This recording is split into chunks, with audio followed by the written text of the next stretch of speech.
Okay, guys, for this assignment, you've clicked the link and it takes you to a source that we're using this, well, you might have used it before, called Cami.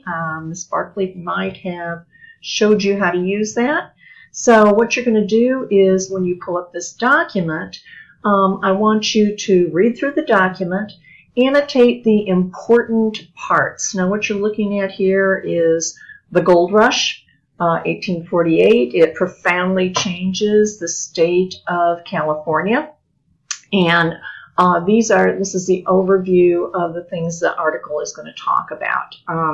How it set off a rush from people from all over the world into California in 1849. It was discovered in 1848.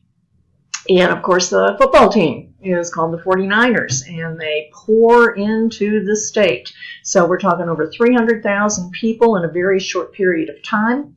It transforms California in many ways, just because of the sheer population.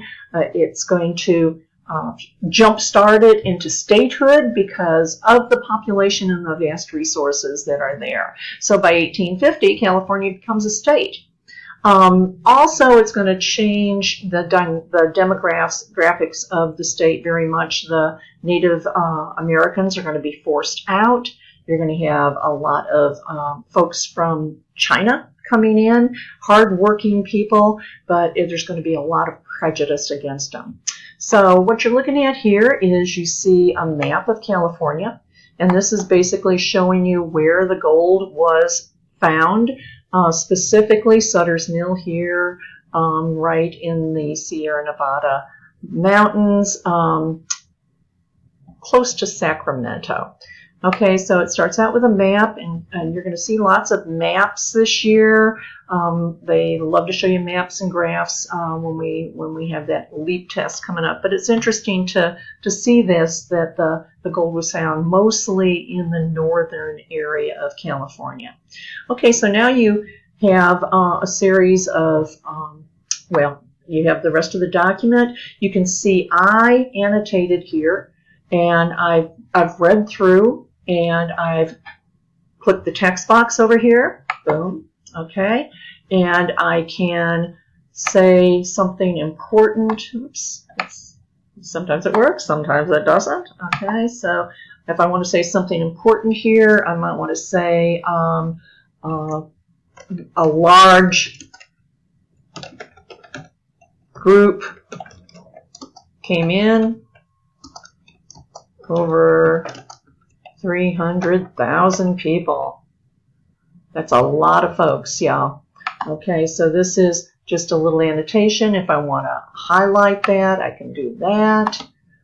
I can hit markup here, and I can highlight that in yellow.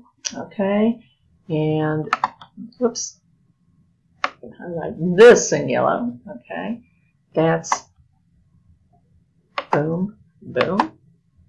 Okay, there it goes. All right, so this is my annotation here, something that I think is very important, and this is highlighted. So basically, this is what you're going to do. You're going to go through the document, you're going to annotate, and then you're going to come down to the bottom, and you're going to answer the 3 questions. Okay, so these are the 3 questions at the end. You should be able to do that right there on the document. It should save it when you are through, and I will be able to look over it. But it also will go into your files. Okay, so if you open your file, it worked before. If you open your file, okay, you can either open another file, you can save this one, you can see the files that have been saved. Oh, people have already done this. Okay, all right, so you guys are a little bit ahead of me. Okay, so any problems, any concerns, let me know, but this is important information. Please make sure you're looking at these terms that you may not know what they mean: xenophobia, nativist, so forth. I have those listed on things that you do need and may see on a quiz coming up on Wednesday. Okay, so that is Cami, and do a good job for me, y'all.